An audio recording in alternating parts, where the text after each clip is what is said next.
Give me Yeah. 1 moment. Hold on. Okay. So I'll try talk about the agenda, and later if if he's able to run it from his side, then we'll let him run the slides. If that doesn't work, I don't mind running from my side. Okay, apologies again on that little hiccup. We are now live on YouTube and we are ready to record. Okay, thank you very much. Now, good afternoon, everyone. Let me share my screen. Hi. So welcome again. This is for the county's Spending Affordable Advisory Committee. We are very pleased to meet today, and we're going to concentrate the next 2 hours actually on education, which is our #1 priority for the budget. So we're very happy to welcome our school leaders team, and they're going to do a presentation of about 45 minutes, including Q&A, to talk about the superintendent's proposed budget. That's including operating and CIP. It's obviously a very important and informative topics for the committee. And following that, we will have Yusuf, who is a education advisor for the county executive, and he's going to provide a briefing on the blueprint work group and the initial findings and recommendations there.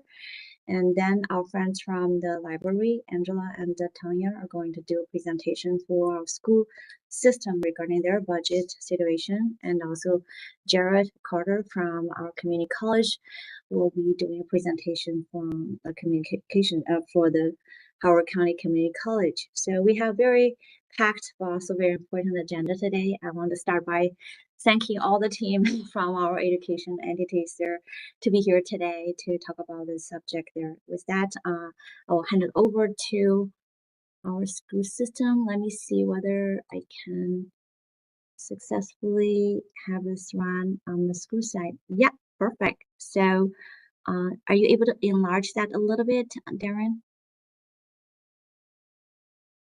Okay, yeah, it works very well. Thank you. Bill, your call. Thank you very much. Right. Good afternoon, everyone. Honored to be here with the committee and presenting information about both our operating and capital budgets today. My name is Bill Barnes. I am the acting superintendent for the school system, and I want to also recognize Dr. Turner Little, our deputy superintendent, Mr. Conforti, our executive director for budget, and our acting chief operating officer, Dan Lubley, he'll be presenting with me for the back half of this presentation for the capital portion today. So thank you again for the time that we have with you today. We'll certainly be efficient and respectful of that time. I certainly encourage you to visit our website, www.hcpss.org, should you want more detailed information regarding our FY25 operating budget. There you'll find the full 600-page budget document, but also in sometime today, we're going to publish a toolkit on the website and share with our Board of Education and other stakeholder groups that elevates the critical information from our budget. So really an easier to digest version of that big bulky budget. So as I mentioned, I'll take a few minutes to present some slides related to our operating budget, and then I'll kick it over to Mr. Lubley, who will talk more about the capital budget. So during my budget presentation, which took place last Thursday, the 18th of January, I presented our fiscal reality and explaining that the cost for our existing services and the budget growth needed to meet mandated and priority expenditures are growing much faster than the required revenues to support them. And we began recognizing that we had $32.1 million deficit that was due largely to the use of one-time funds in last year's budget. And the deficit is compounded by a $71.7 million of increased expenditures necessary for mandates and priorities. And when you take these two together, that reflects a $103.8 million gap that must be overcome to balance the budget. I also proposed to our Board of Education, to our public, a way that we could make up this gap, which includes asking the county for $47 million and above maintenance of effort funding, which is consistent with the new money that was provided last year, using the anticipated remaining $10.2 million of available fund balance, and then of course making the difficult decisions to identify $46.6 million in budget reductions to existing non-mandated services. So in total, the proposed FY 2025 operating budget comes in at $1.13 billion, which reflects a $25.1 million or 2.3% increase in expenditures above FY 2024. The challenge we face as we aim to balance the budget stem from the confluence of multiple factors on both revenue and expenditure sides of the budget, but they're not unlike what the state and the other school districts in Maryland are currently facing. So the recommendation contained in this budget proposal represent our collaborative, strategic, forward-thinking work over the past several months to balance the budget based on revenue assumptions and current information available to us. And I would like to take just a second to point out the interrelationship for instructive purposes. So, you'll notice that the three figures below the colored diagram, the 47 million above MOE request from the county, the 10.2 million use of fund balance, 46.6 million in reductions to existing services, that reflects our strategy for closing that gap. And we have been working with stakeholders to help them understand that these all of these numbers on the screen may change as we get better information, and they're interrelated. So for example, if we were to get additional funding from the county over what is being asked, that would influence how we might apply fund balance or reduce reductions. If we were to receive less funding, or if the board were to work with us and the budget might be adjusted, then we might have to make additional reductions to services. And I think that's pretty straightforward and people understand that, but it is worth pointing out as we try to gain clarity on this through this budget season. So I also want to share that, put a little more energy around explaining why we find ourselves at this crossroads with this $103 million budget gap at this point in time. First, our reliance on the use of one-time funding over a period of several years have delayed decisions that we must now make since the same amount of fund balance is no longer available. Much of that one-time funding was found in fund balance, and we are definitely not at the same levels we have been in the past.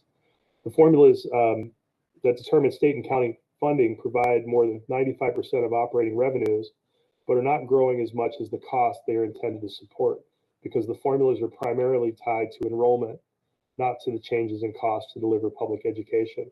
Again, a trend that we can see as I meet with my fellow superintendents across the state. Maintenance of effort funding is declining due to our decreasing enrollments, which we'll take a look at in just a second, which means that there's less required funding from the county. And while the revenues are decreasing, the cost to operate the school system are growing in areas including health insurance, blueprint mandates, as well as other priorities. And so while this is a difficult budget season, we need to make significant changes now so that we're putting the school system on a more fiscally sustainable path, not just for the coming year, but beyond, as we continue to see mandated increases year over year. We've heard from our state and county funding partners, and with recommendations to look at non-mandated funding and requirements in our current budgets with existing programs, and really we're doing the hard work of reallocating funds when possible. And that is exactly what we've done, bringing forward these, a much more reasonable request for funding than has been the case in years past. And I want to emphasize that this budget in its current stage, as I've handed it off to the Board of Education, and we work together to bring one forward at the end of February, represents just one scenario for balancing a budget. You'll see in this chart that student enrollment rose significantly for several years, and then has fallen off quite considerably since the pandemic, and levels haven't recovered. And so this decline in enrollment, and this is just a visual way to reflect it, has had an impact on the funding we receive as a system at the same time as costs have increased. And I brought forward this, one scenario for balancing a budget that considers both our expenditures with respect to revenue assumptions based on prior year funding. And this is an effort, as I mentioned just a few minutes ago, to put forward a budget that has a higher likelihood of being funded without further reductions. The budget includes $71.7 million in new costs and 132.3 new positions. A little less than half of these new positions are tied primarily to pre-kindergarten expansion requirements related to the blueprint for Maryland's future. And the majority of the remaining positions are added for special education, but still many of those special education positions are also tied to our pre-kindergarten programming related to Blueprint for Maryland's Future. And so, and the others are allocated or requested being added to ensure students receive the high quality mandated services they both deserve and require. The drivers behind increasing costs will be represented on the following slides and are all increases we support. And it's important that we understand that each of these reflects categories that are essential services to our students and staff. So in short, as we've gone through this process, we've been asking, how does this budget serve our students? How do these increases serve our students well? And our expanding increased costs fall into three categories that we'll see as we move forward: legal mandates, contractual commitments, and priorities. So in terms of legal mandates, these are accounted for in the proposed budget and all tied to Blueprint for Maryland's Future. And these include some of those that you see on the screen, including pre-kindergarten expansion, some instructional technology funding, national board certification pay increases, and so on. Contractual commitments or changes made in the budget to support costs to existing obligations such as contracts and prior negotiated pay and benefits. And you'll see the $19.7 million projection for financial obligations, including the vast majority of that being reflected in an $18.6 million increase in health insurance and a $1.1 million increase in other insurance, a $9 million increase in student transportation costs, and other related positions, including those connected with Guilford Park High School's 11th grade, adding 11th graders to that school. Priorities represent those budget items that support existing policy, define goals and objectives, and specific issues. Some of those in our budget you'll see reflected on the screen, including a $25.8 million marker for employee compensation increases, 51.5 new positions for special education, increased utility costs, and then we also have to count for this year of expiring COVID grants, with the caveat that next year we'll see a more dramatic decrease of funding related to those grants or the expiration of those grants, and some other items that you can see on the screen here.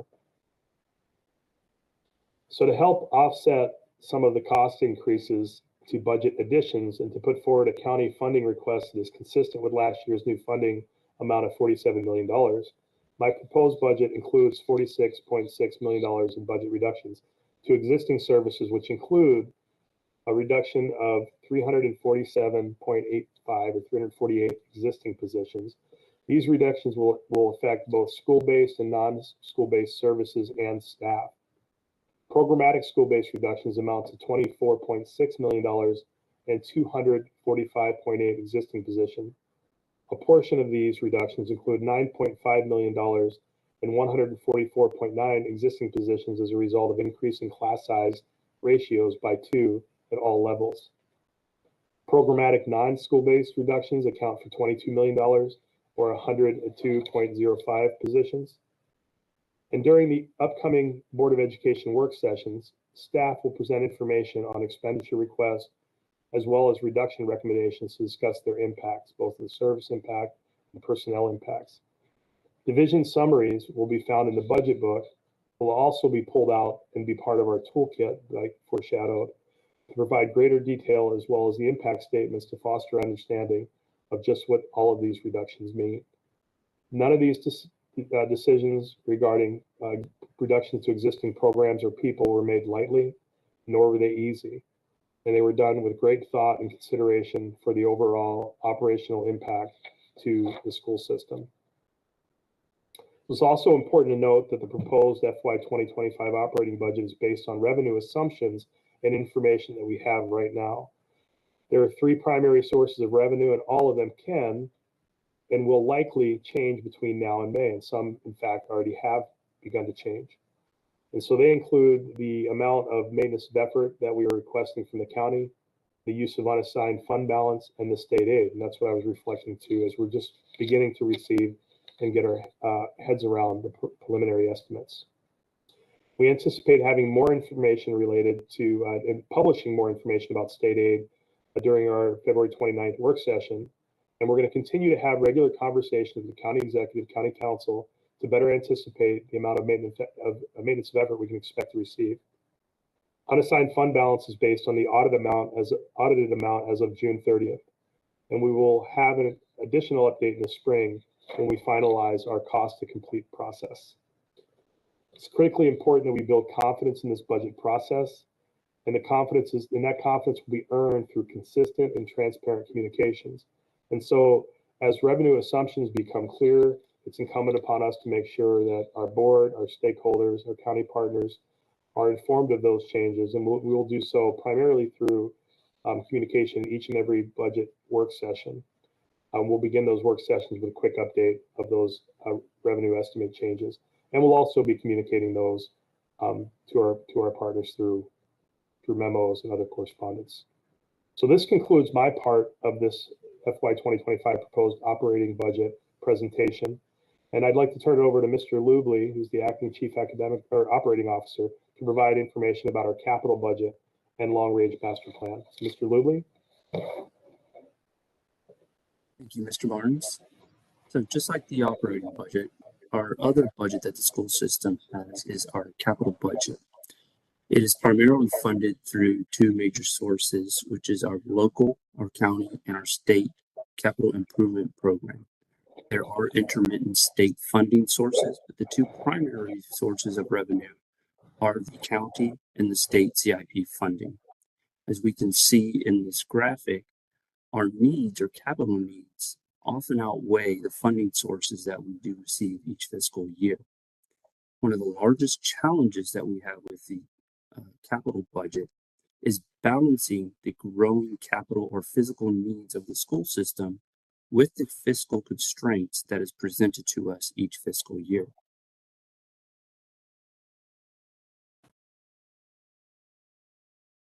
So I'd like to take a look at the two primary factors in our capital budget. First, we'll look at our needs. What are our capital needs?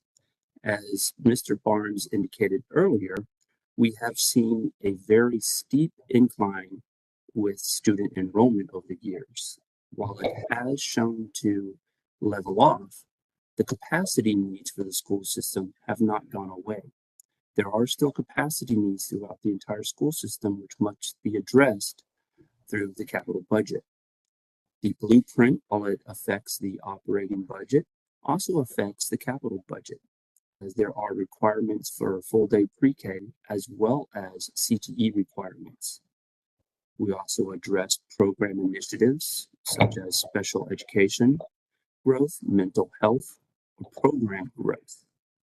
And with existing physical assets, we always have to keep in mind maintenance of our assets, modernization, and our deferred maintenance, our comprehensive maintenance plan, as well as our state assessments and reviews, which come in each year. The other factor, which is in the capital budget, is our funding. As we can see here on this chart, since fiscal year 2020 or 2018, the cost for construction has increased 52%. These are the state numbers for new facilities or facilities for renovation. They have increased 52% since fiscal year 2018. This, in the same time, we are looking at an anticipated static annual capital improvement plan funding of approximately $75.8 million. That is approximately 50 to 54 million locally and 21.8 million from the state. There are a lot of variables that come into play with that 21.8 million available state funding through the CIP as well. One of the largest intermittent funding sources from the state is the Build to Learn Act funding. Currently, it is anticipated that Howard County currently has approximately $75.5 million remaining in the Build to Learn Act funding balance. An important factor to remember with both the CIP funding and Build to Learn Act is that they do require a local match. In fact, all current state funding sources, except for the one-time pass-through grant, the Aging School Program, and the School Security Grant Program, both of which are legislated to be sunset after fiscal year 26. But all current state funding sources, other than those three, do require the local match for eligible items. Another factor that comes into play when we take a look at the state share is how our state share of funding is going to be decreasing. For the current fiscal year 2024, our state share for eligible items is 56% with a local share of 44%. In fiscal year 25, that will be decreasing to 54% state and 46% local. And in 26, decreasing to 51% state and 49% local.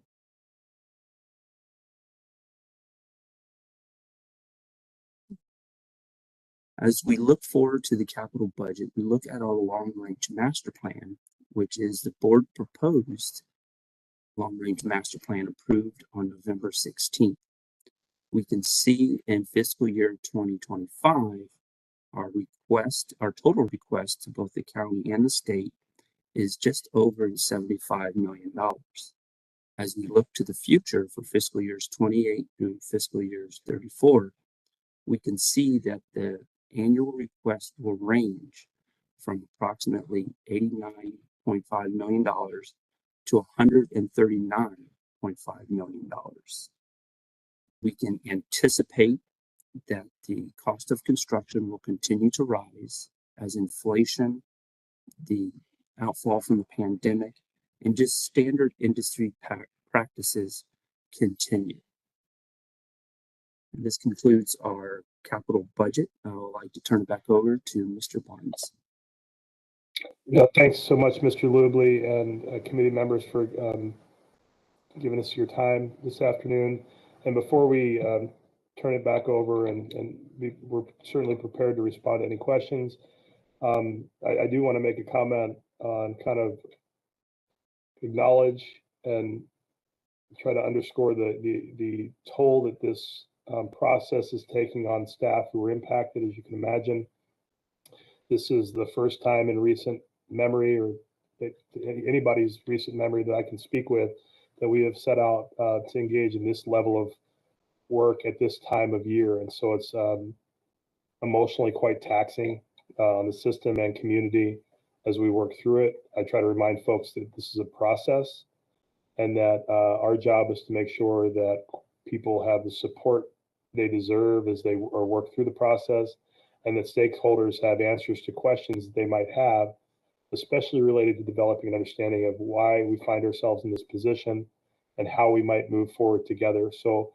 I'm grateful for the opportunity here. I'm grateful for our partners at the county who have committed to work and to understand and support us through the process. I'm completely committed to that partnership and providing anyone and everyone, but especially our county partners, with the information needed to make smart decisions. And that includes, I also want to acknowledge our Board of Education, who is, we're working together through this process. And they understand the gravity of the work, and are committed also to putting together long-term strategies that help these budget seasons become a little less onerous and difficult. So thanks to everyone. We'll pause and respond to whatever questions you may have. Thank you very much. I really very much appreciative of our school partners for both information and also the willingness to do a collaborative, sustainable approach for the budget development. So any committee members, if you want to ask a question, just unmute yourself. We're a little bit casual here, so please. Hey, Holly, it's Steve. Go ahead. Quick question.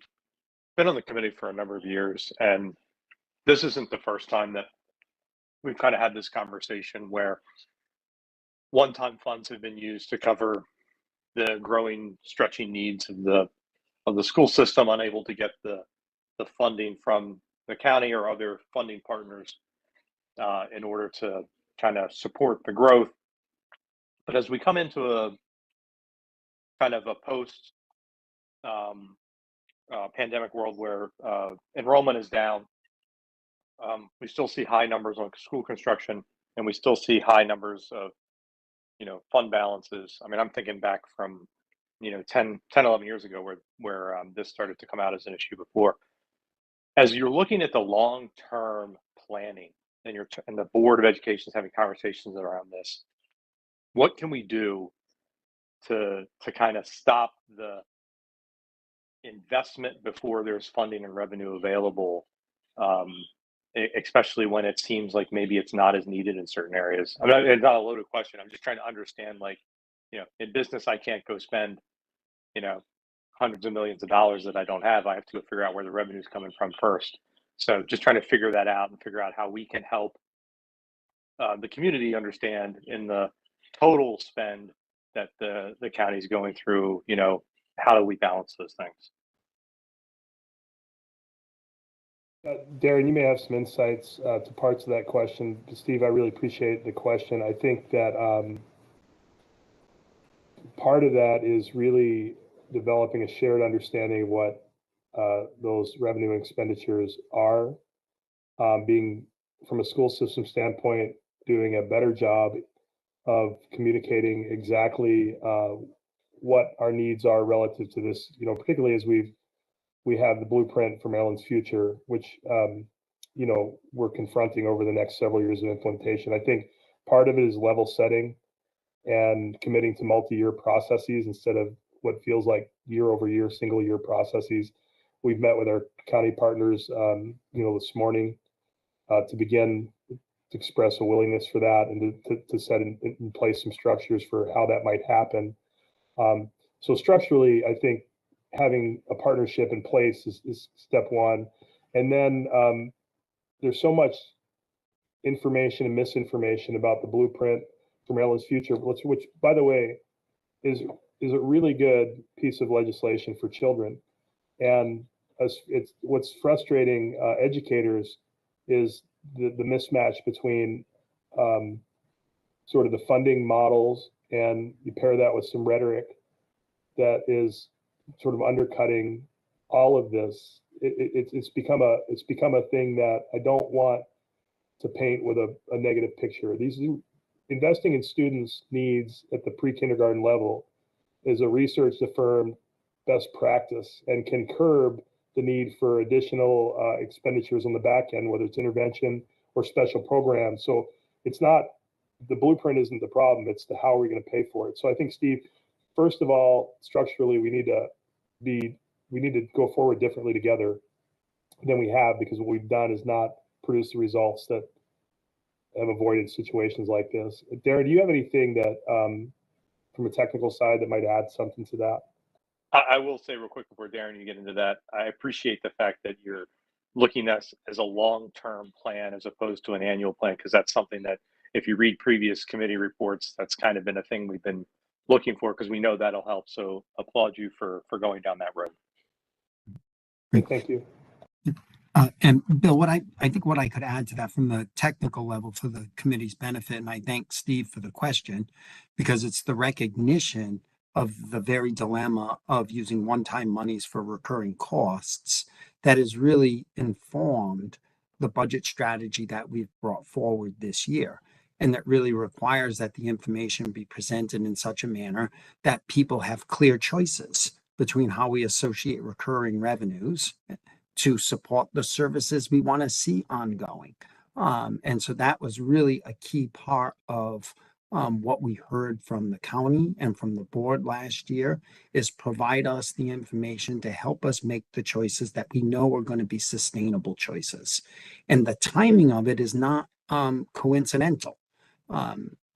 The pandemic and the decreased expenditure activity that we saw during the early days of the pandemic when we were in virtual instruction status, and the massive influx of federal relief monies to help address recovery of learning and PPE and all the various other things we dealt with during the pandemic, those allowed for us to accrue a fund balance that served as a bridge to help implement the blueprint when the recurring revenues were not growing fast enough to do the implementation.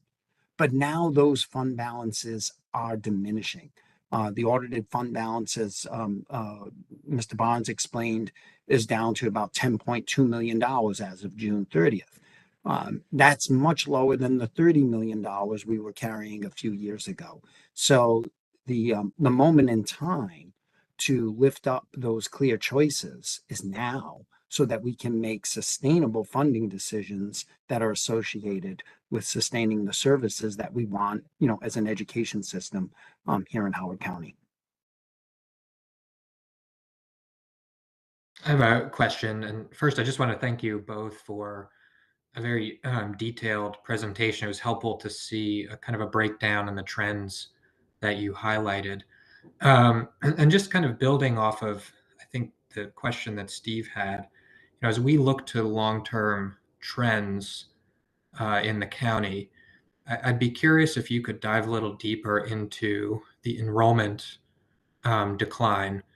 I think Mr. Barnes mentioned that this is a statewide issue. We're not unique, but it'd be interesting to know how we compare to other counties and what you identify as the drivers of that trend. Because if that becomes a long-term trend, that's something we're going to have to reconcile. I think maybe somewhat related to that, but a more specific question.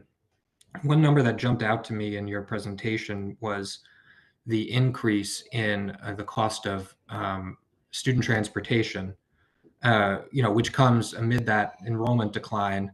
And I know as the school system has, made several efforts to change, busing for school. So if you could dive into those 2 points, I'd really appreciate it. Thanks for your time.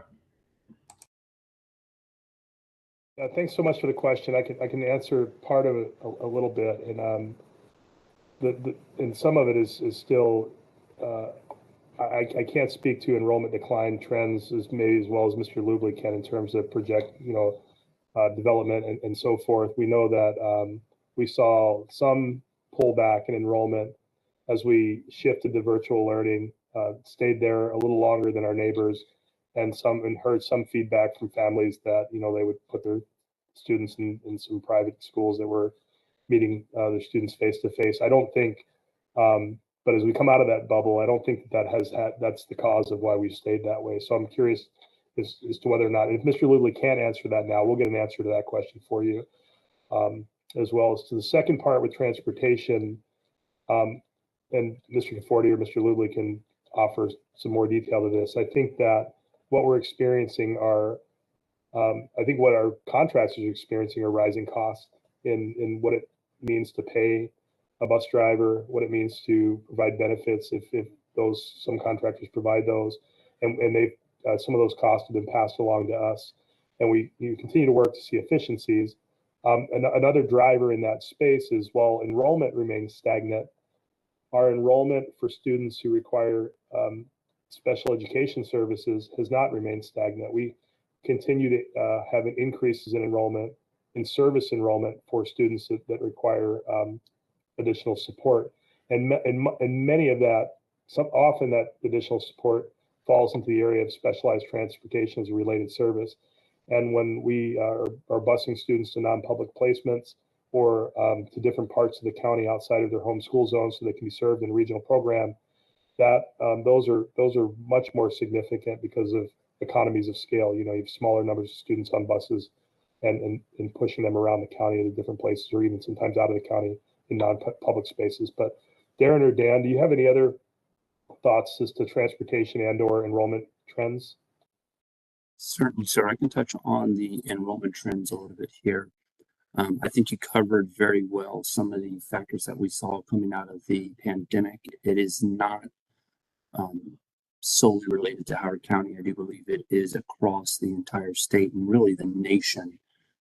Beyond that, while that does provide a factor, it's not the only limiting factor. It has been seen across the nation that birth rates have been declining for several years, and the pandemic has brought that along as well. So that is something that we have seen, our neighboring LEAs have seen, and has been substantiated at the state as well, is to see those birth rates. And as Mr. Barnes pointed out, there was an influx of parent and family choice to their education as they were coming out of, or in, and then coming out of the pandemic situation. And I would build on what Mr. Lubley just said, because I think he summarized very accurately some of the information that was shared with this committee 2 presentations ago regarding sort of future demographic trends within the county. And our own enrollment projections right now show that we're not likely to recover to an enrollment level that eclipses the pre-pandemic level for at least another 2 or 3 years. And then beyond that, that enrollment level looks to remain relatively flat going into the future. And this is a key factor that relates into what we talk about as the structural deficit that we're faced with, because enrollment is the underlying variable from which all state formula aid and county required fundings is calculated. So if that number is stagnating, then those revenues are also going to stagnate. But interconnecting this with the transportation cost challenges, right, which is basically like a cost of business increase that we've seen, a cost increase partly attributable to market disruption that the pandemic put into bus drivers, as well as volatile fuel costs for operating the buses. All of that is contributed to like higher operating costs in just that one area. That's just our student transportation area. Yet the funding streams are not going in the same direction. And so this is going to be the ongoing conversation that you're going to be hearing from the school system and the board and working with our county partners about how we manage the fiscal stability of the school system to continue providing, education needs as we go forward. So with that, I don't know if Dan or Bill, if you wanted to add anything extra. No, we'll save some time for some additional questions if there are any. It's Ellen. Hello, Dr. Barnes. I have a question just about the fact we're talking about the one-time funding and the increase from the feds, but realistically for the 3 pandemic years, we were receiving, I still think of it as we're receiving funding at the pre-pandemic level. Our enrollment was counting at the 2019 levels for 3 solid years, and that was both at the state and the county level. So the impact of the continued decrease in enrollment was, we didn't have to deal with it until this current year, and we're seeing, continued impact of that next year. That's concerning also, as we're still seeing capital projections for increased construction, which is not just based on pre-K pieces. The other is that I have trouble understanding how an increase of 2 students per class, the savings for that can offset the fact that now you've overpopulated schools at that rate, because capacity is based on teacher ratios and enrollment. So are we looking at re-examining? It seems to me that it's imperative that we re-examine the capacities of our schools in light of the different kinds of services we're providing. Not just the increase on one end, but at the high school level, the increase in dual enrollment, the increase in technology assisted opportunities, the required increase in apprenticeships and CTE offerings that will put kids out, and the fact that the change in the curriculum requirements for graduation don't require seniors to carry a full load in the senior year. And especially as you're looking at increasing the student ratio to teachers, technically that would increase the capacity in the school, but we're still looking at increased building, and we're looking at continued decline in enrollment, or at the very, at the very best scenario almost is stagnation. So I'm just making sure that those are questions that we're looking at and reflecting in how we look at how this expansion of services at one end and an adjustment of services at the other, and the increase of technology in helping us do some of the things that don't necessarily require classroom space, how we're adjusting to all this. Because we haven't really looked at how we determine school capacity in 25 years. It's still defined as it was before. So just a question. I can't hear you. Mr. Barnes, I can go ahead and step in for a moment. Okay. That's a very well thought out, very detailed variables that you point out, Mrs. Giles. I will indicate that our Office of School Planning actually is in the process right now with a third party of reviewing the board's methodology for capacity for our schools. So that is a process that is currently going on. It's just at the beginning stage, but it's something that we will continue to work with Mr. Barnes and our Board of Education. I do appreciate all the factors that you are pointing out in your question that do play a role in a lot of the decisions and how we look at the capacity for our schools. Okay, Yeah, thanks. sorry. I just wanted to bring them up. Yeah. Yeah, and I'm sorry to get cut off. And Ellen, I'm glad you can always use that pronoun we. I mean, once in the family that way, always in the family that way, in my opinion. Thank you for talking about the hold harmless legislation around that locked us into the enrollment revenue. Yes, that was an oversight not to mention that, and we haven't really amplified that in the same way in any of the presentations. So it's a good piece of advice. And what you really, with a like sort of almost a forensic way uplifted, was the way we think about high school staffing in general. You know, we haven't necessarily been sensitive enough in our high school staffing to think about the impacts of dual enrollment and career, what the state is putting forward for career and technical education internships, getting students outside of the school in their 12th grade year to really get a pre-career, pre-college experience. That's the intent of that legislation. And I don't suspect I'll learn more in this role, and I'll be asking questions along those lines as we head into staffing. How have we controlled for that? Because if we're still staffing as if all those kids are taking 7 periods a day in our classroom, well, there's an opportunity not to create, going with such significant reductions. So very much appreciated, and you're thinking alongside with me. And I'm sorry I dropped off for a second.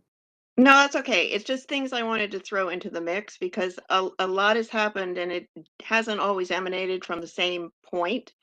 So, I mean, this is how I think, however, I build a big picture, right? So I just wanted to point out some things that I think do need to be considered. And it's to all of our advantage to do that and look at what, if we're talking about 45% of students graduating with professional certification at some level, then we're going to be looking at a variety of different delivery systems in order to make that work. And that's going to start at middle school level. It's not going to start just at high school. So it's a secondary issue which has to be introduced in elementary. So that long-term planning, I'm really grateful to hear that.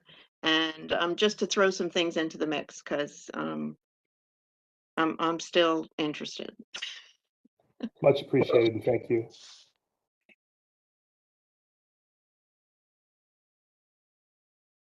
Thank you. Any other questions? I'll just add one, maybe we move on to next speaker. Again, thank you very much. This is a great conversation. We really think it's a good approach there. One question kind of related to, we had early conversation earlier today regarding positions there. In the slides they're shown earlier, we talk about tentative proposal was assuming 347 reduction positions as well as 132 new positions. So the question is, how many vacancies do you have? How would you be able to shift around, train people, repurpose some of the staff there to minimize impact on employee? Thank you so much. And Mr. Conforti, I'll just prime you to give the specific numbers.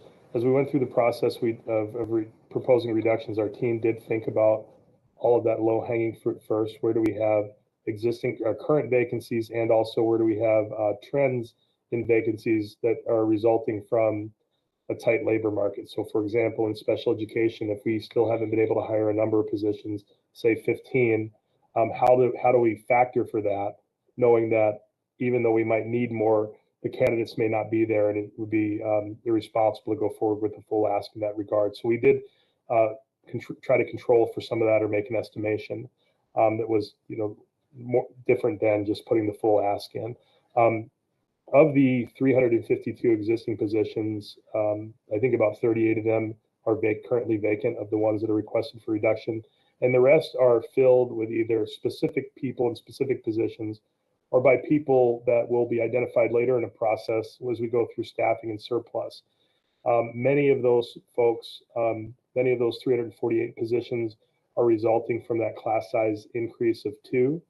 And so, when you pair that against a pretty typical average of us hiring between 300 and 400 brand new teachers each year to replace those who are retired or resigned educators, we're confident but cannot guarantee that all of the people in certificated positions will find a job available to them in the school system. We cannot guarantee it, but we're confident that it can happen. And then there are other positions that we talked about this morning that are not vacant and are filled with employees for whom there's not yet an obvious landing space. These are non-certificated staff. And so as we approach May, and we understand our numbers with greater precision, and certainly our funding levels, it is possible that those folks will experience, as a county, will experience reduction in force, and those folks will be looking for employment elsewhere. And that's part of the reason we wanted to go through this process in January, giving any impacted employee, a little over 5 months, 5.5 months to consider the impact. Gives us time to support them in their pursuit of a different position, and also whether that's inside or outside. So Darren, can you tighten up the numbers to Holly's question? Sure can, Mr. Bonds. Holly, as Mr. Bonds mentioned, with roughly 348 positions that are proposed to be reduced in this budget, and 38 is the number of those that were identified as occupied at the point that we put the budget together. Now, the school system is it's the largest employer in Howard County. We employ more than 9,000 people, and vacancies are dynamic, and we know they're going to change between now and July, and that'll factor into how we manage the impacts of these position reductions. On any given time during the fiscal year, and we've included this information now in our monthly budget to actual report, we report the number of vacancies that we have. And so right now that number is fluctuating somewhere between like 220 and 250 on any given month. And we'll be putting out the latest version of that data in the month of February. So that as that vacancy number in the certain positions that become vacant over the next few months, that'll help with the management of the impact of the proposed position reductions on any particular employee. Thank you very much, the entire school team. We very much appreciate the information the committee is going to find is very useful, very informative, and also we love the collaborative and openness. It's greatly appreciated. Thank you so much. Thank you, Dr. Sun, and we will be here for the committee and to your team as we move through the process. And have a good afternoon. Same to you. Thank you. Our next speaker will be Yusuf. He's going to provide an update to the blueprint, which is related to the education discussion there. So Yusuf. Hi, Holly. Can I just share my screen? I think that would be easier. So our IT host, could you provide Yusuf ability to share his screen? Yeah, just FYI, Yusuf, all panelists currently in the room are able to use the share function on the bottom of the screen. Great. So on the middle, you should be able to hit that and hopefully share screen. All right, thank you.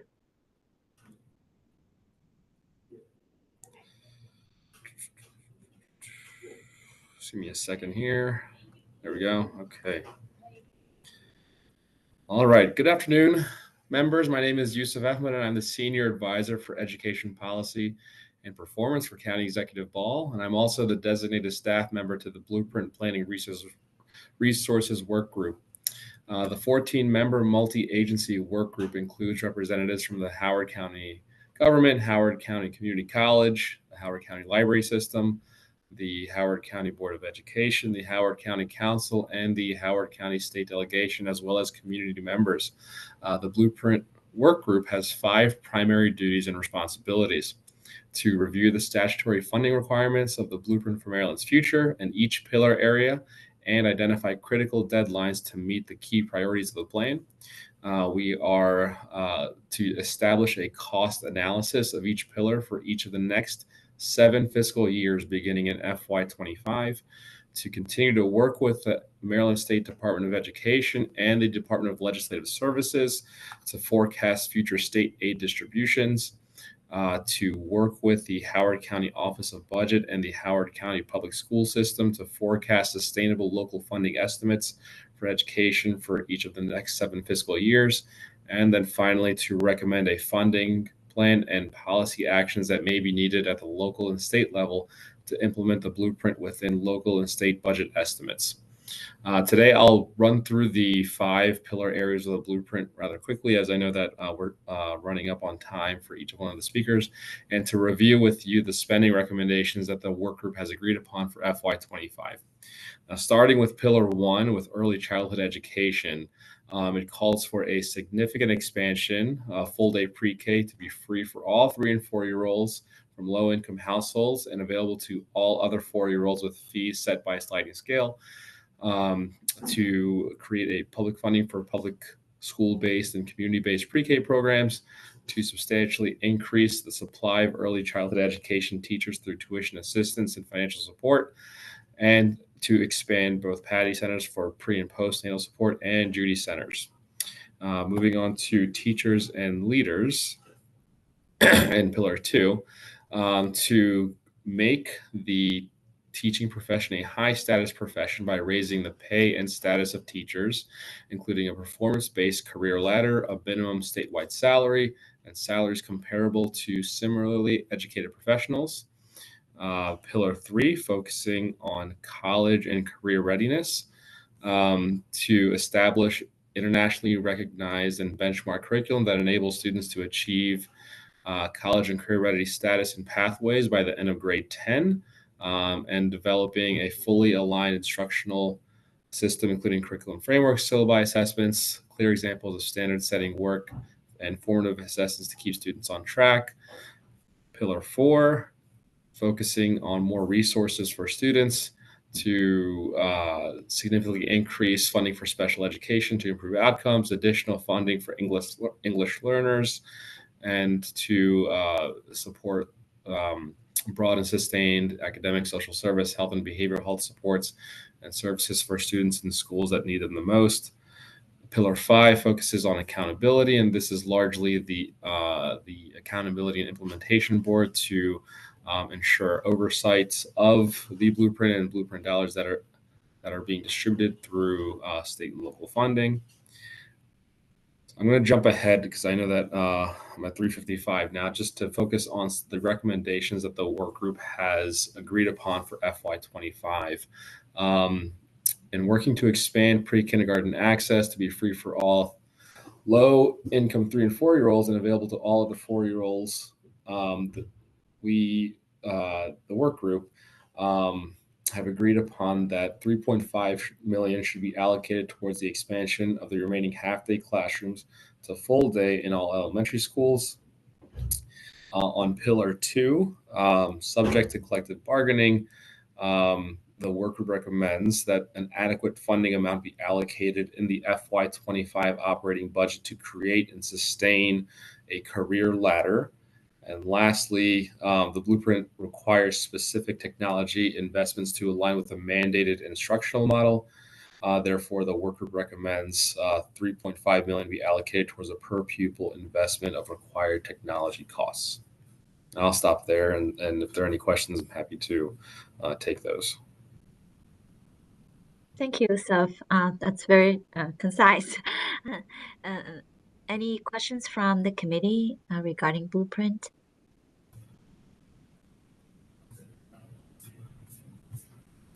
Okay.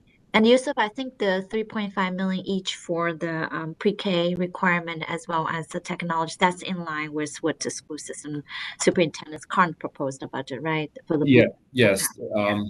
The current proposed budget has each of these recommendations. The funding amounts that were recommended are in line with the work group. Wonderful. And do you want to talk about the next step of the blueprint workshop? Yeah, sure. Thanks, Holly. So we worked from July of 2023 till now to on the FY25 estimates. And then from now until the conclusion of the work group later this summer, we'll be focusing on the next 6 fiscal years to be able to give this committee, the county, the Board of Ed, and then the county council our recommendations for future funding forecasts and how much we deem appropriate for spending and what we think it will cost. Thank you. I think that's an important point because as the acting superintendent just mentioned that, and also Steve pointed earlier that we have to all look at the long-term sustainability beyond just 1 year. So the blueprint and also the school's needs and the planning align with the revenue sources from the state and the local side, all going to be important and have to kind of get mingled together in sync. So that's a really good approach that the work group is going to look into that in the following months there. Thank you very much. Any other questions from the committee? Okay. Well, thank you. And we were going to move to the next speaker then. All right. I think Angela, you and Tanya are both here. Angela, Boyd, do you want to run it from your screen for the school system, from the library system? Thank you.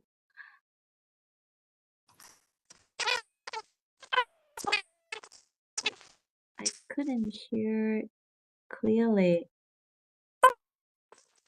Oh, Angela. It may be your headset, Angela. We can't hear you well. Yeah. Okay, I'm gonna let you start the slides, and I'll get started. I'm up first. Thank you, Tanya. Good afternoon, everyone. Can you all hear me fine, Holly? Yes, we can hear you. Great. Good afternoon. I am Tonya Akins, President and CEO of Howard County Library System, and I'm accompanied by Angela Braid, your committee member and Chief Operating Officer of Support Services. I'm going to share just a high-level operational overview along with our FY25 operating request, and Angela will cover our capital request. We thank you for the opportunity to present this afternoon. Next slide, please, Angela. Did you get our slides up? Let's see if we can.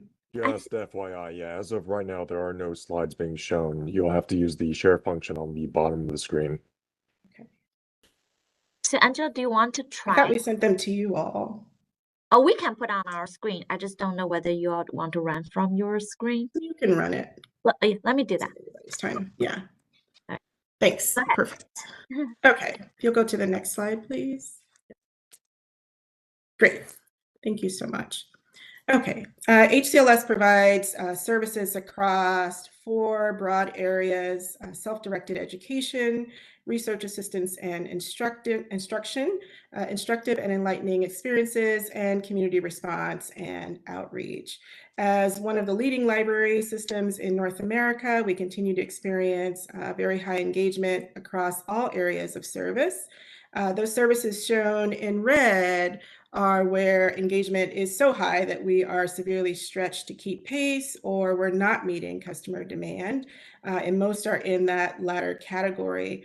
And as I look at this under our A+ partnership, these are the large events that we do in partnership with our school system.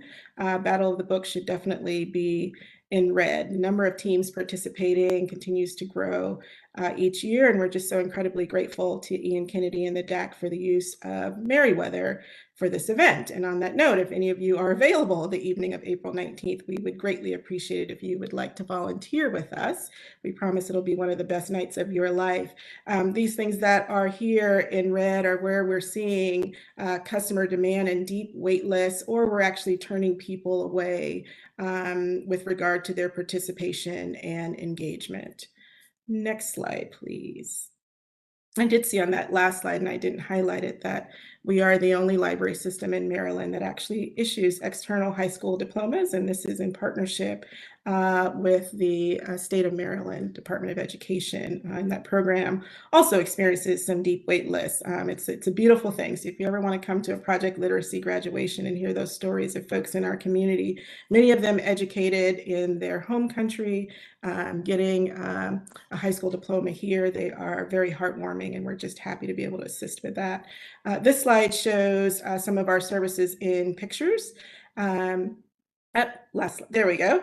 There are many more, but we continue to hear from folks. We didn't know the library did that or this, whatever that thing may be, but we do see that high engagement. So we remind people that you may not know everything.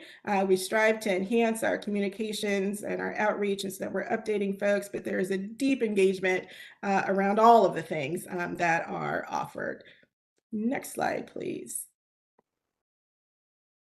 And so here, just as some of the challenges to present to you, can see in that kind of chart at the top there, how we're tracking this year over the prior year. Total items borrowed continues to tick up, and there's a 61% increase there over the prior year. Visits the same, going up incrementally at 7%.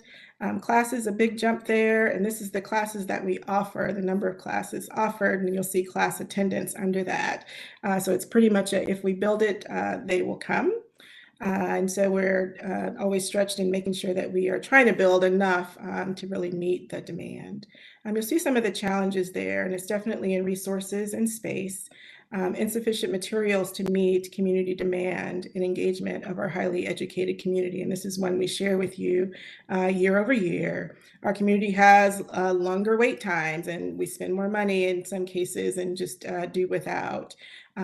Materials collections, there are deep wait lists, and I'll give you some examples of this on the next slide. There's insufficient space, not only for the community, but also for us in programming our classes. So on some days where we have more staff capacity to do some more things, there just isn't the space to actually do them.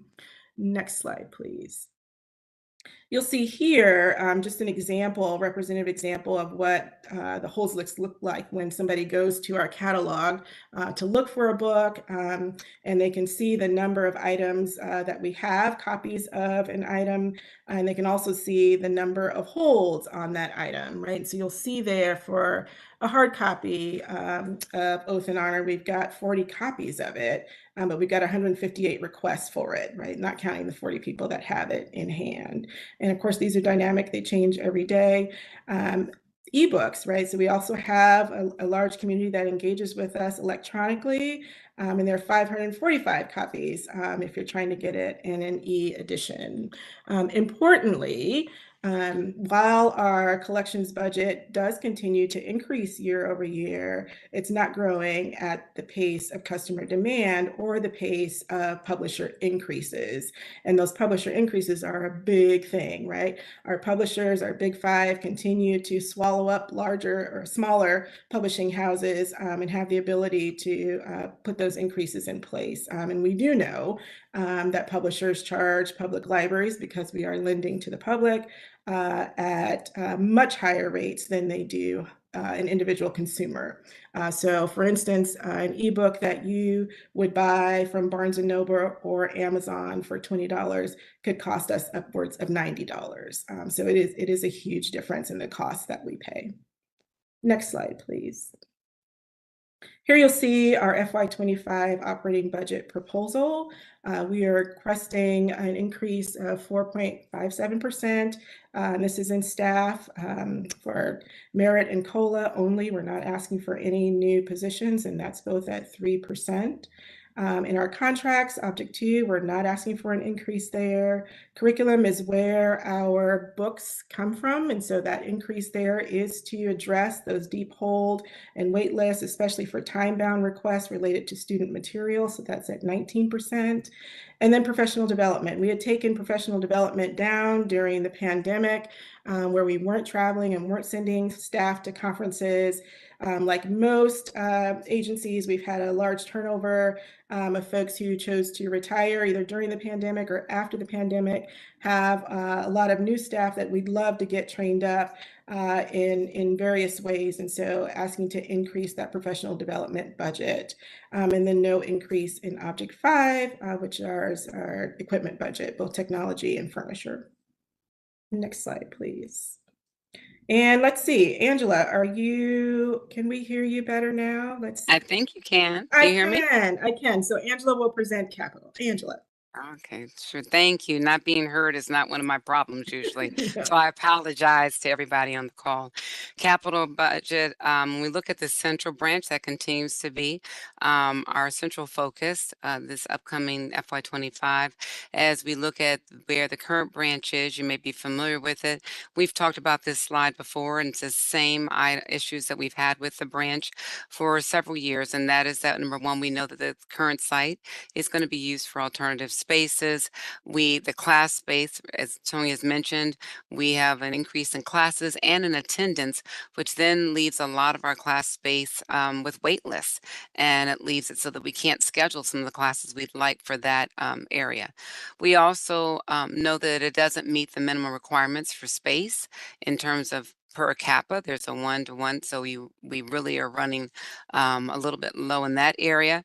We know there's a huge population growth coming for downtown. And so currently, we know there's a bigger demand on our community space. There's going to be a bigger demand on our collection, and we really need a space to match the diversity and the growth of downtown. As you think about our buildings, Antonio showed how our visits are growing, our materials are being checked out. We are really an integral part of the community. And so our branches are really where a lot of people call it home. They come, they listen, they learn, they grow. Our spaces for the meeting rooms are where other community groups come and really can pursue their goals and their mission.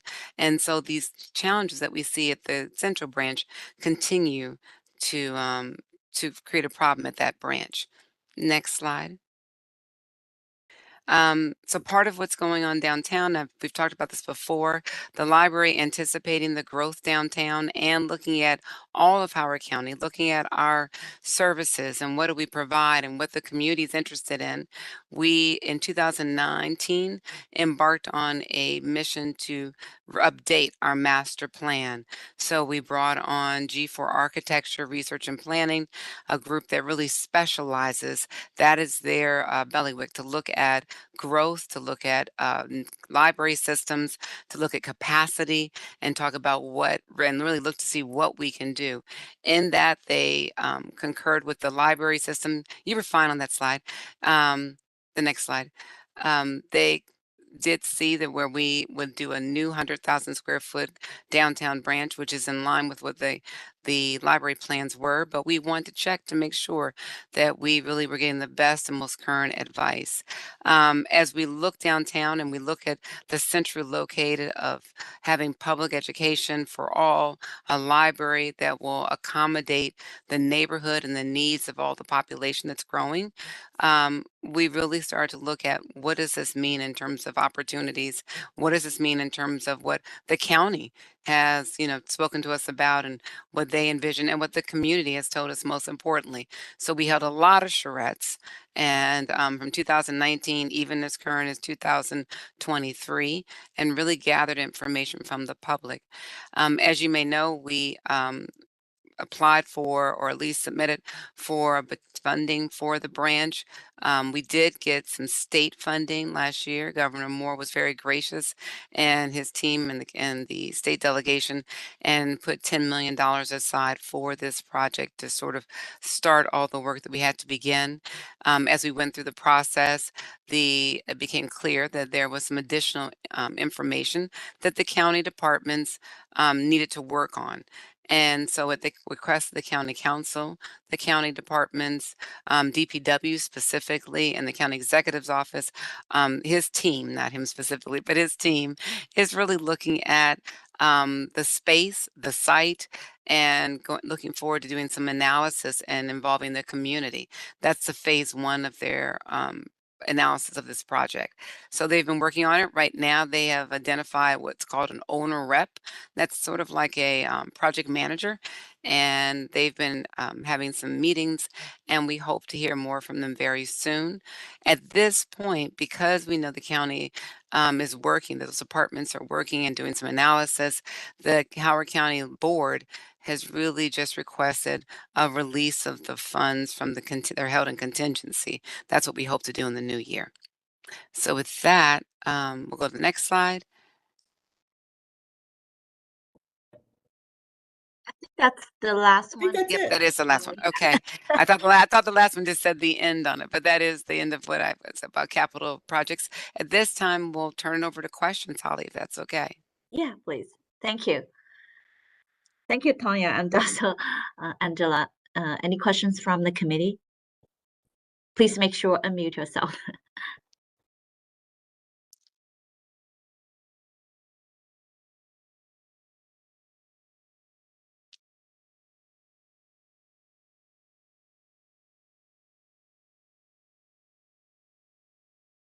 Let me just check to make sure there's nothing in the chat box.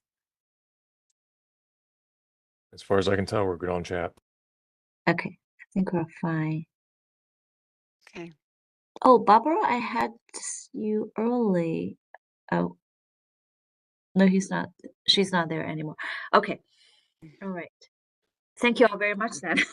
Thank you, Holly, and thank you. Yeah. Have a good day. Thank you. Good information. And I think with us there are Jared, right? Will represent community college. Would you like me to put it on the screen for you? If you guys can hear me, I think I can share it. Yeah, please go ahead. Let's see. Very nice to have you, by the way. Thank you. Pleasure's mine. Thank you. So you all can see the presentation, okay? Yes, we can see it. Go Okay, ahead. perfect. And I will try to be beholden to our time and keep us in line with a slightly bit ahead of schedule. So thank you, members of the committee, for allowing HCC to give you a brief overview of some of our spending and priorities. Let's see if I can get. There we go. You are familiar or should be familiar with our mission, vision, values, and goals. We look as the anchor institution for Howard County, educating 20,000 plus students of all ages across the lifespan, and credit-bearing and non-credit-bearing courses in workforce development to be an economic anchor and a cultural hub for the county. What makes us great, obviously, the experience we provide, our goal to drive students to success, and the partnerships that we create towards that end. You can see that our student enrollment as of fall 23 is majority part-time students. And that's, again, across the lifespan for a student population that is exceptionally busy and has their attention diverted by family, by work, who are just trying to get a foothold in career aspirations and pathway building. And so we're very proud of the fact that we can be a part of that calculus for so many families across the county.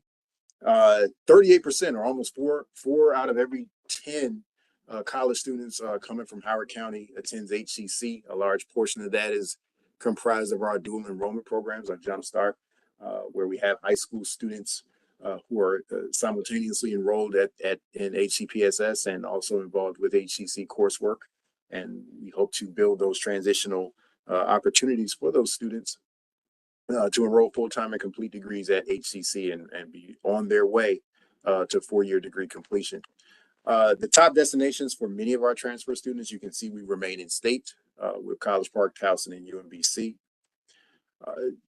Business model that we have, and I know that you're familiar with this, and part of it is very, very powerful, but also creates some stigma that we work very hard to show that we're an institution of choice and flexibility.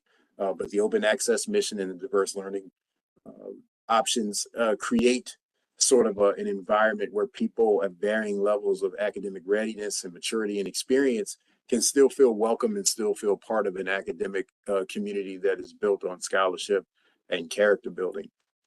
Our operating budget, you can see our sources of funding over a select decade between 2016 and 2025, largely comprised of state and county investment, along with tuition and fees, and then some of our ancillary income. And if you have any questions along the way, please feel free to stop me. But I assume that you guys are quick readers, and so I don't want to belabor the time.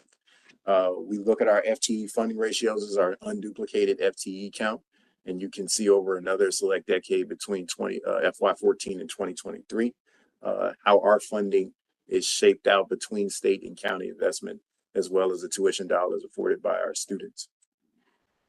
Our revenue by source, you will see, again, with the state and county comprising the largest portions of what we have to serve our student population, and our auxiliary revenue, which is capped in certain ways, but it's certainly growing here at HCC as we look at expanding opportunities for branding and growing enrollment and getting more of those partnerships I talked about before and corporate investments to come along with the great things that we're doing here in Dragon Country. Our revenue trends, you can see that the county has been very, very kind to us, particularly in the years following COVID, and making for a 5-year average that is just under 4%. So again, we are very grateful to our partners in county government, the Ball administration, and so many folks across agencies who help us to achieve that goal, and our elected officials. From the state perspective, you will see the up and down on percentage increases in the budget, and it was just in 23 where we were able to meet CADE funding, which is a historic aspiration for the state to make sure that all community colleges of 16 in our universe are able to receive 29% of the funding per FTE. This was something that took a number of years to get to. And even in this year's budget recommendations made by Governor Moore, that dropped down from 29 to 26% for HCC. That represents about a 4% cut that will be under consideration. And even though the governor has been super kind to us, has been here on a number of occasions, has really lifted up HCC and Howard County as a model for what community colleges can do for citizens and residents.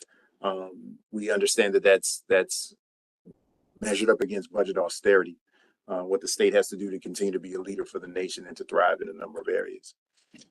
One interesting thing to note about those funding trends, that as the funding and the investment varies, you will see that increases have helped us or have matched enrollment growth. Since COVID, HCC has grown in our unduplicated headcount and our combined credit and non-credit students. Over the last 5 years, that represents about a 26% decrease. But you will see between 22 and 23 that we are slowly starting to get those students back, and particularly in the credit-bearing areas. And the same thing for the FTE growth that is state funded in credit and non-credit. And even though that number is showcasing a decrease, this matches some of the funding trends that we've seen over the years.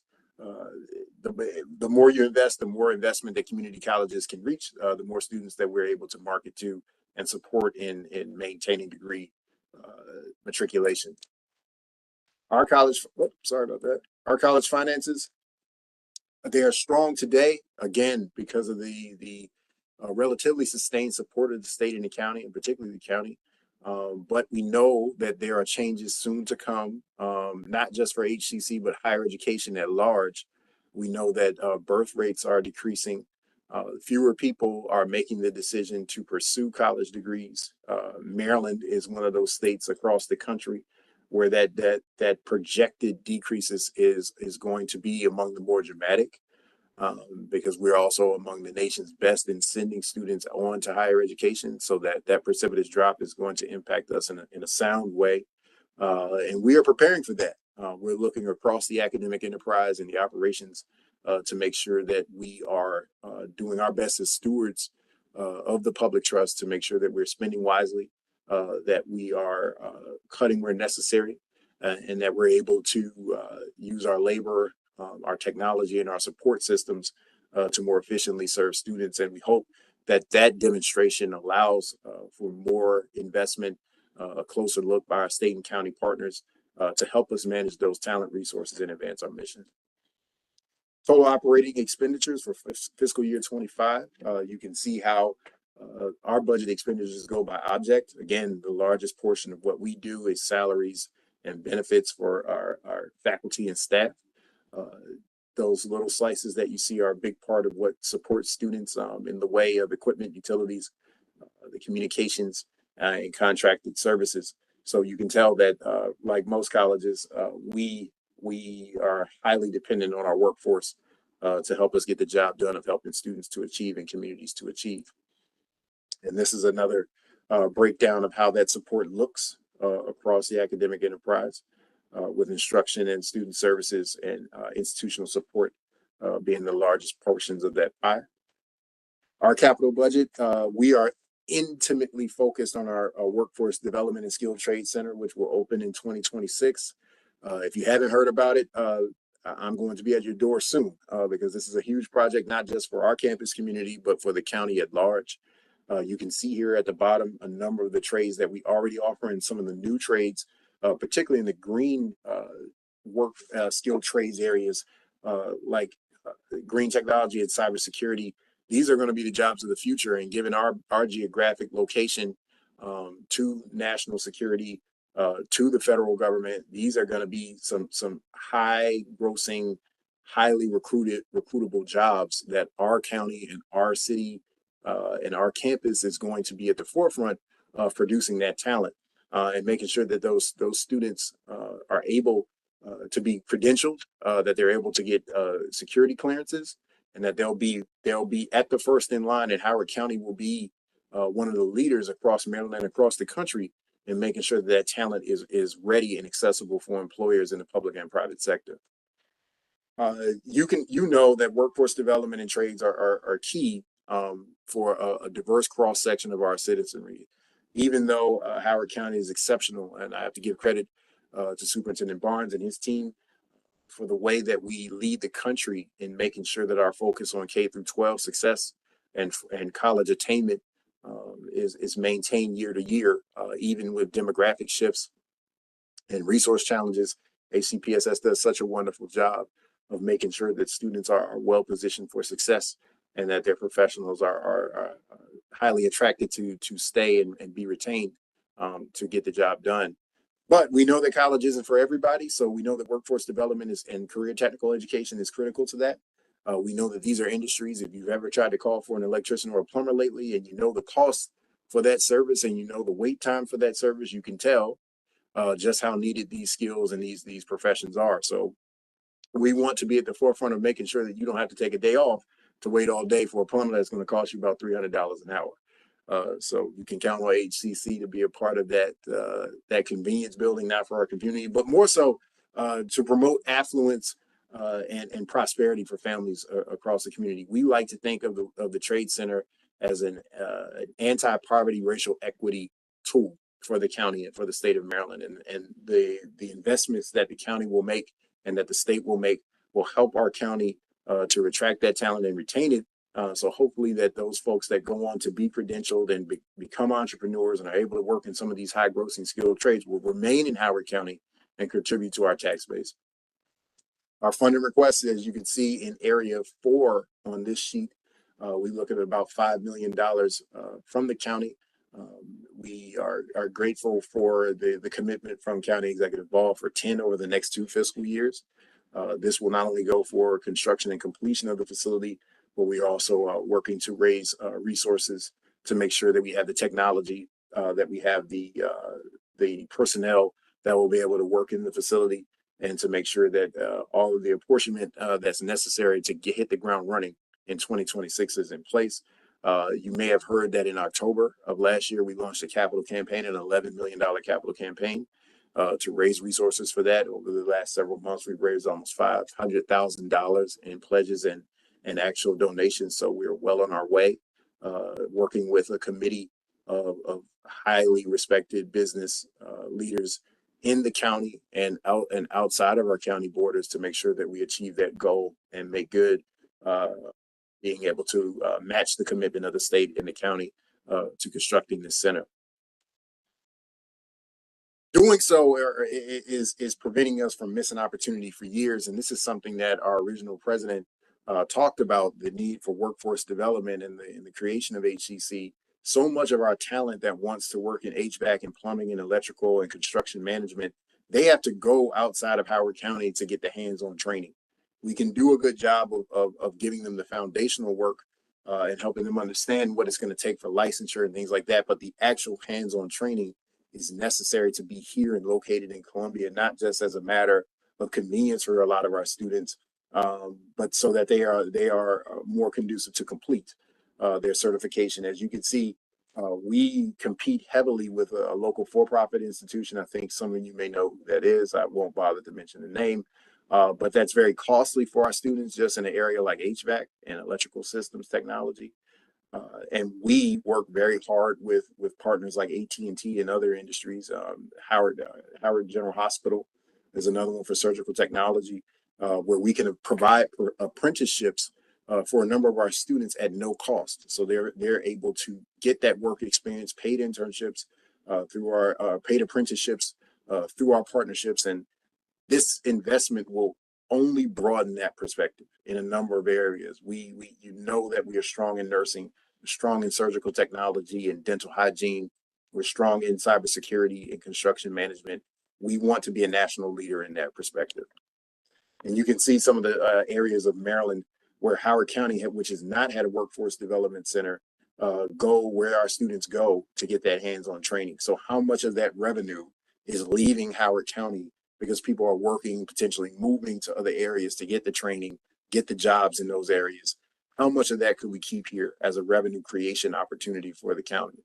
How much of that could we create as a tax base? How much of that could we create as college students who not only get the workforce training opportunities, but then may transfer that over to get business degrees, leasing, buying property in our area. So we just view this as an opportunity, not just to broaden HCC's footprint and its market share with students, but this truly will be an opportunity for a lot of our county to benefit economically and our employers.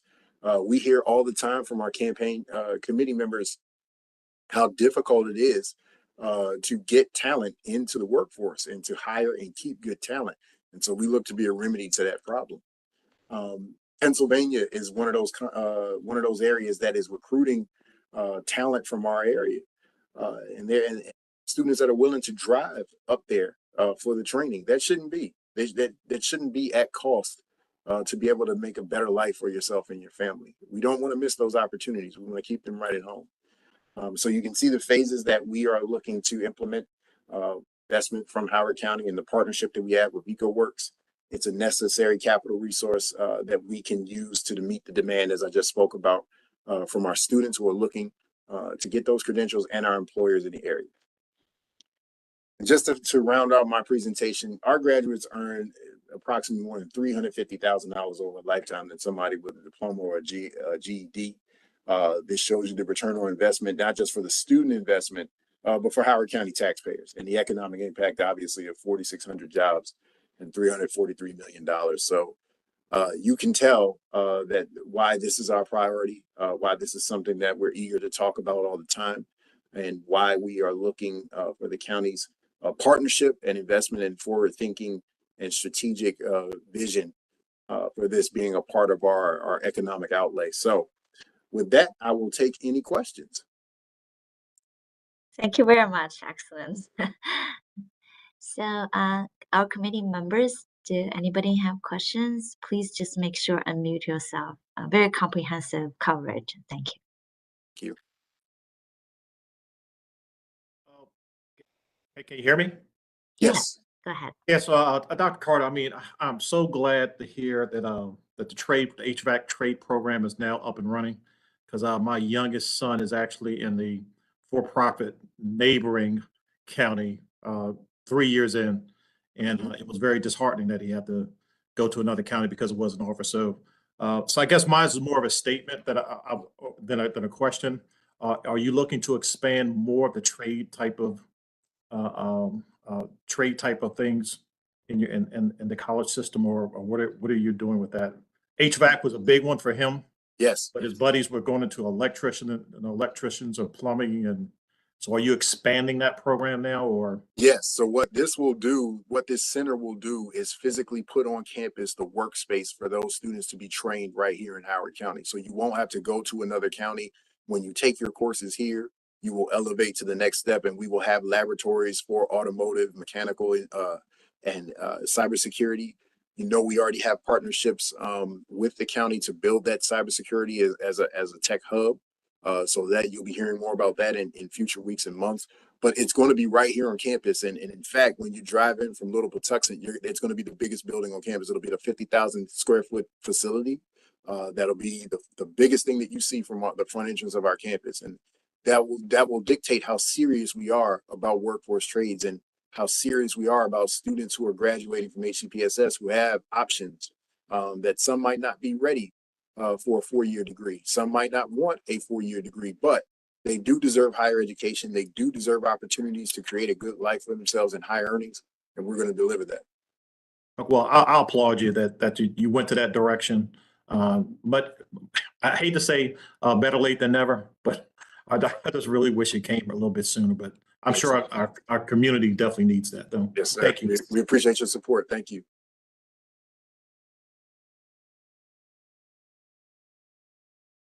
Great discussion. Thank you. Any other questions? All right. Thank you very much, Jared. Thank you very much.